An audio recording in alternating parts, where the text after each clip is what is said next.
네, 우리가 살아가면서 꼭 알아야 하는 지식들이 많습니다. 그중 하나 바로 부동산 정보죠. 김인경의 나무제주에서 여러분의 부동산 지식을 한층 더 높여드릴 특별한 코너로 함께하고 있습니다. 모르면 어렵고 알아갈수록 유익한 재미난 부동산의 세계, 매주 수요일 김시원의 부동산 법률 함께하시죠. 자, 어서 오세요. 안녕하세요. 네, 지난 시간에는 못 뵈가지고 네, 잘 지내셨어요? 네, 잘 지냈습니다. 아, 전주 가셔서 단풍도 보시고 오셨다고. 네, 일하러 갔다가. 겸겸 그런 또 네, 힐링 타임이 네. 있어야죠. 네, 진짜 완연해진 가을입니다. 이럴 때 제주는 뭐 신구간 이런 게 있어서 뭐 이사철도 있고 하지만은 요즘엔 또 그런 거 없더라고요. 네, 주택 관련해서 여러 가지 용어들 알아놓으시면 여러분 삶에 도움될 수 있는 기본적인 정보들 또 상식 전해드리고 있어요. 자, 오늘 지난 시간에 이어서 주택 관련 용어 여러분과 함께 하는데요. 자, 오늘은 어떤 주택 용어 준비하셨어요? 네, 오늘은 주택의 종류에 대해서 알아보도록 하겠습니다. 종류요. 네. 네. 자, 그러면은 뭐 건폐율, 윤정률 요런 얘기인가요? 이거는 약간 주택과는 관련이 없지만 주택을 만들기 위해서 이제 쓰여지는 용어인데요. 이걸 한번 볼게요. 먼저 네. 중점적 얘기하기 전에 네. 그래요. 건폐율, 용적률 얘기 많이 하는데 한번 좀 정확하게 짚고 나가면 좋겠어요. 차이점은 어떻게 되는 건가요? 네. 그 토지는 이제 난개발 등을 예방을 할 목적으로 용도 지역에 따라서 건축물을 짓기 위해서 규제하는 수단이 존재합니다. 네. 네, 이것이 건폐율과 용적률인데요. 이제 내 땅에 얼마만큼의 건축을 할 수 있느냐에 따라서 이제 그 비율에 관련된 용어인데요. 네. 건폐율 같은 경우는 이제 대지 면적에 대한 건축 면적의 비율. 일반적으로 1층의 건물 바닥 면적이 얼마나 차지하고 있나라는 비율을 말을 하는 거고요. 네. 용적률 같은 경우에는 대지 면적에 대해서 건축물 각 층의 바닥 면적의 합계라고 할 수 있습니다. 용적률은 그러니까 각 층마다 3층이면 3층까지 그 바닥 면적 다 합계군요. 네, 근데 이런 이렇게 되면 이제 건물 높이와 관련이 되어 있는데요. 그렇네요. 네, 높이네요. 이 용적률이 높다면 건물을 높게 지을 수 있겠죠. 그렇네요. 네. 예를 들어서 이제 제주도를 보자면 도시 지역 중에서도 제1종 전용 주거 지역 같은 경우에는 건폐율 50% 이하이고 용적률은 50% 이상 100%의 제한이 걸려 있고요. 중심 상업 지역, 우리가 이제 보통 연동이나 이런 상업 지역 같은 경우에는 건폐율 90% 이하, 용적률은 400%에서 1,500% 이하로 되어 있습니다. 네네. 당연히 이렇게 보게 되면은 일종 전용 지역보다 중심 상업 지역이 앞에 숫자가 많았죠. 그렇죠. 네. 그래서 이렇게 높을수록 이제 그 높게 지을 수 똑같은 있겠네요. 땅이라도 건축물 면적도 넓어지고 네. 높게도 지을 수 있기 때문에 네. 당연히 땅값은 비싸게 되게 되어 있습니다. 그러네요. 그래서 이런 이제 뭐 어떤 지역이냐 이런 것들 많이 따지잖아요. 네. 그런 것도 잘 살펴봐야 된다고 하니까, 그러니까 지금 정리를 해보면 건물을 지을 수 있는 땅을 이제 대지라고 한다면 건폐율은 그 중에서 건물 면적이 차지하는 그 비율이고요. 1층 바닥 네, 면적. 1층 바닥 면적만 얘기하는 거고요. 용적률은 대지의 건물의 높이, 그러니까 각 층마다 지을 수 있는 걸 합계라고 하니까 용적률, 높이도 보셔야 되고 면적도 보셔야 되고 챙겨봐야 될 게 많습니다.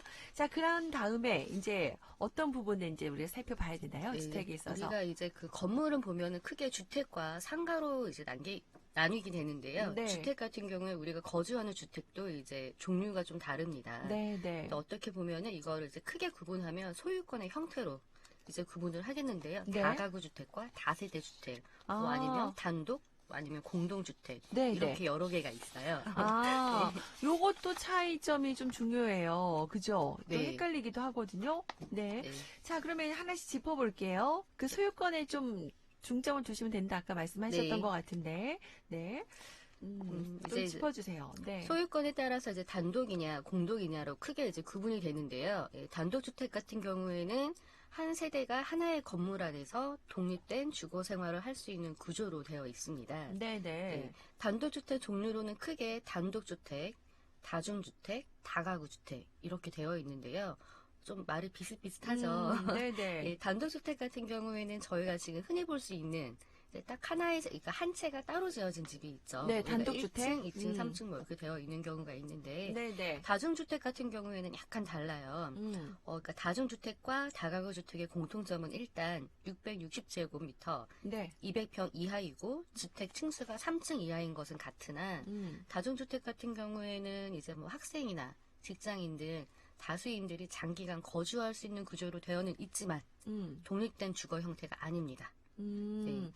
그 공동된 욕실을 사용한다든지 이런 것 말하는 네, 건가요? 그러니까 욕실 같은 경우에는 이제 각 실별로 가능해요. 근데 네. 취사 시설이 안 되는 거죠. 이제 그러니까 우리가 공동치사 시설. 네, 네. 쉽게 말하면 우리가 이제 밥을 같이 먹으면 식구라고 하잖아요. 네네. 밥을 이제 따로 이제 같이 먹어야 된다 이거죠. 네네네. 네, 독립된 형태가 아니기 때문에 네네. 네, 이렇게 되어 있고, 근데 다가구 주택은 이제 단독주택임에도 불구하고 다중주택과 다른 점은 이제 독립되어 있어요. 우리 보면은 옛날에 응답하라 시절 보세요. 하숙할 네. 때 보면 저도 하숙했었는데 방은 네.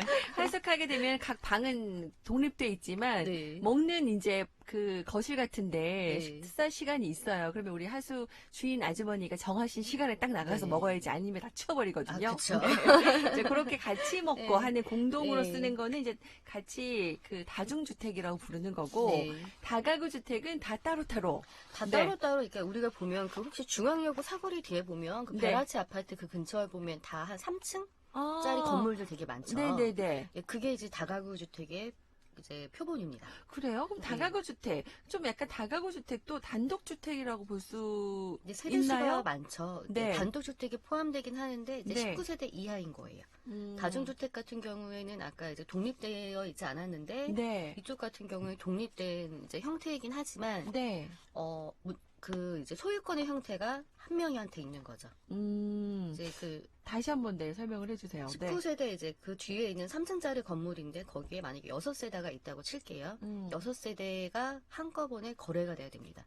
한 명의 소유. 주인이에요. 네, 임대만 가능하겠죠. 아. 따로따로는 임대가 가능하나 이거 소유권이 변경될 때는 그대로 한 동 자체가 이렇게 옮겨간다라고 생각할 수 있는 거죠.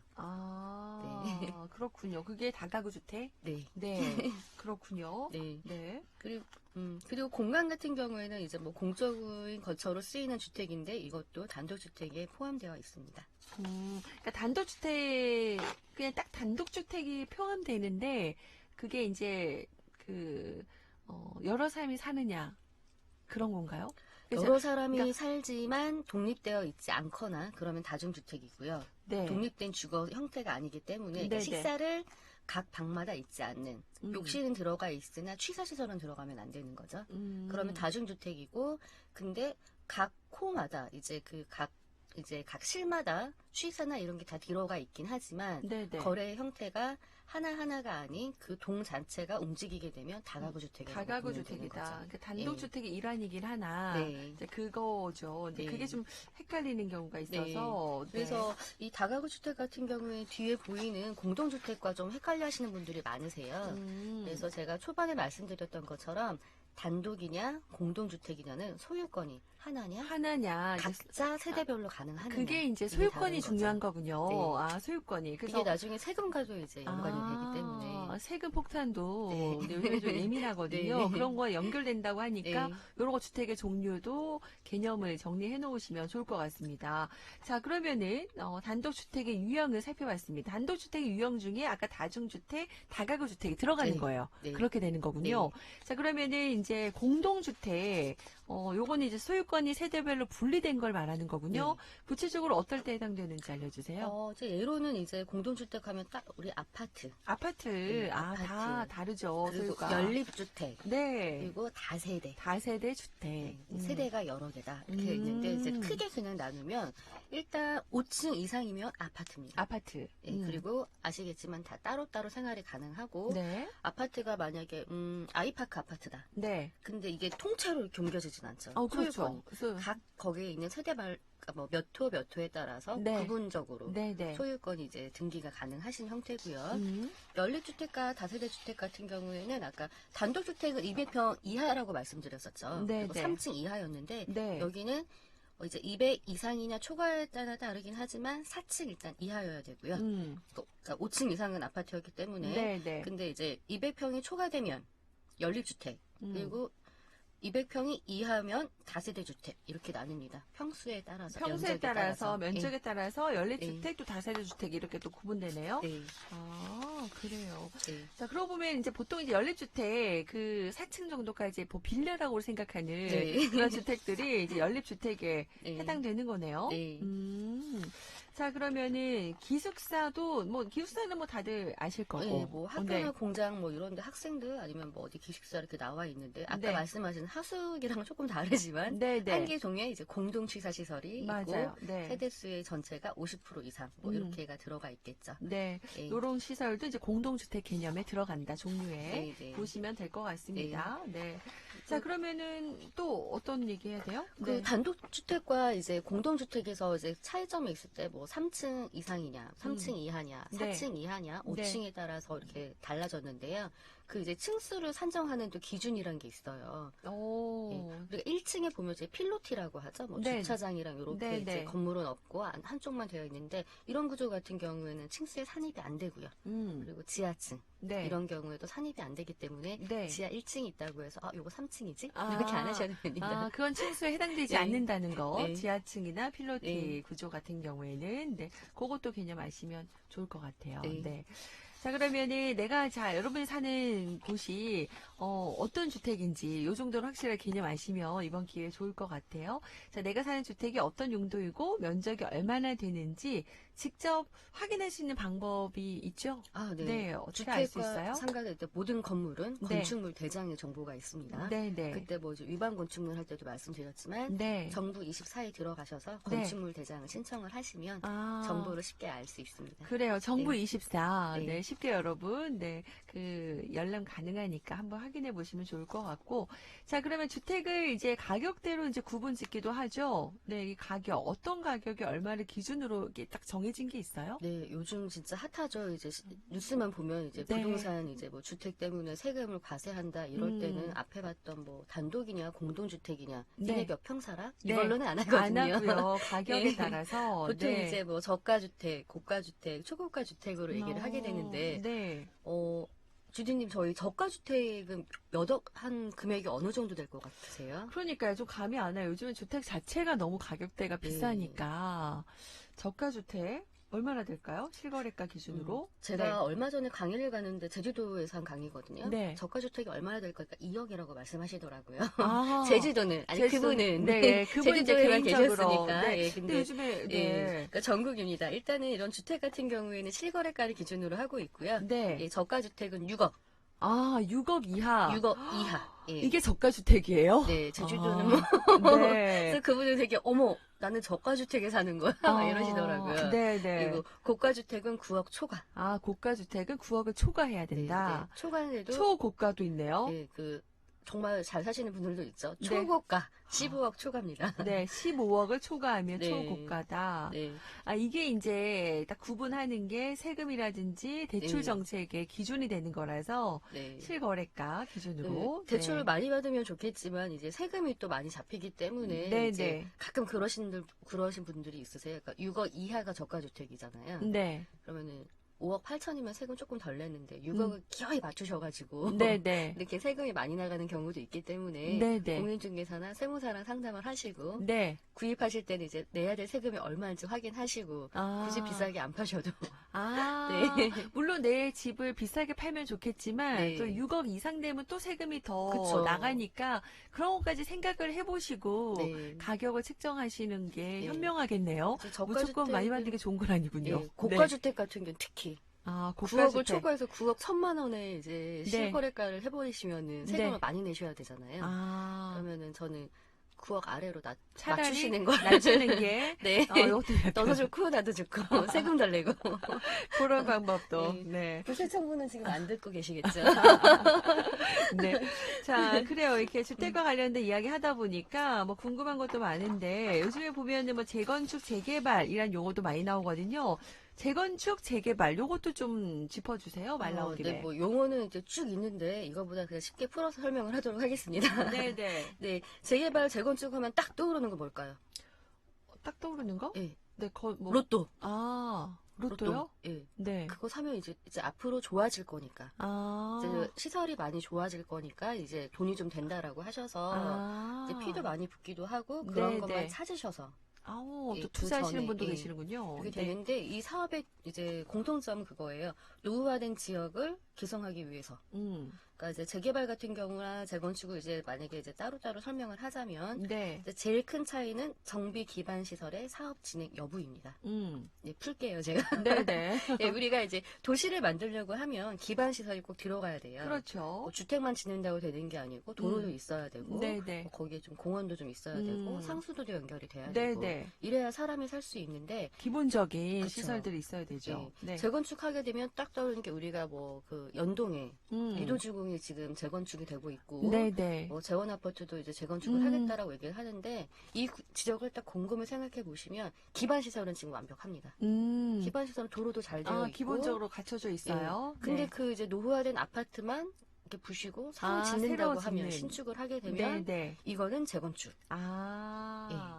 그렇군요. 그러니까 그 재건축과 재개발의 기준이 딱 느낌이 오네요. 예. 그렇다면 재개발은 모든 게 다 노후가 됐기 때문에 정비 기반 시설부터도 다시 만약에 도로가 너무 좁았다고 하면 그 네. 구역을 아예 잡아버리고 전체적으로 이제 도로도 만들고 노후화된 시설도 집안 시설도 정비를 하면서 건물까지 같이 신축하는 거를 재개발이다. 전반적으로 다 이제 시설까지 같이 갖추는 거를 재개발이라고 하고 재건축은 그냥 기존의 낡은 건물만 새로 건물을 다시 짓는 거 이렇게 건축. 네, 건축이라는 그 건축만. 단어의 느낌을 아시면 될 것 같네요. 재건축, 재개발 이렇게 느낌이 다릅니다.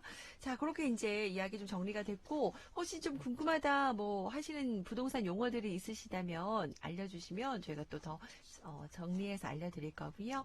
자, 오늘 이제 헷갈리는 부동산 용어에 대해서 뭐 재건축, 재개발, 또 건폐율, 용적률 그리고 주택들 소유에 따라서 뭐 단독주택이 뭔지, 공동주택은 어떤 건지 좀 설명해드렸고요. 다음 시간에 어떤 주제로 좀 이야기 나눠볼까요? 네, 저희가 이제 찬바람이 불기 시작하면 이제 저희 좀 있으면 이제 신고간이죠. 찬바람이 시작하면 저는 순간 호빵 생각했는데 맞아요. 이제 집을 이제 천천히 알아보셔야 되기도 하는데 이제 우리는 이제 집을 구할 때 남향이 최고라고 배웠죠. 네네. 중요하잖아요, 방향. 방향 너무 중요하죠. 근데 우리는 어릴 때부터 남향 하는데 제주도의 모든 집이 남향이 될 수는 없고요. 그렇죠.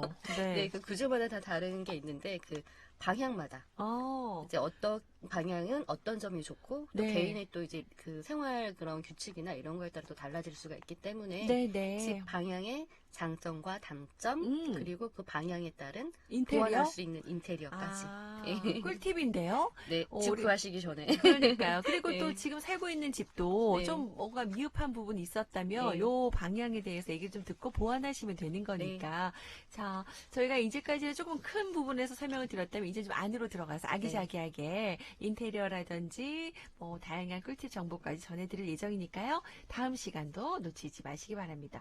이분은 다음에 지주택에 대해서도 알려주세요. 지역주택 조합? 이분은 공부를 되게 열심히 하시는 분인 것 같네요. 이게 뭔지 제가 지역주택 조합 조금 어려운데 오늘처럼 그럼 편하게 한번 간단하게 풀어보도록 하겠습니다. 알겠습니다. 한번 정리해서 이야기 좀 해주세요. 궁금하네요.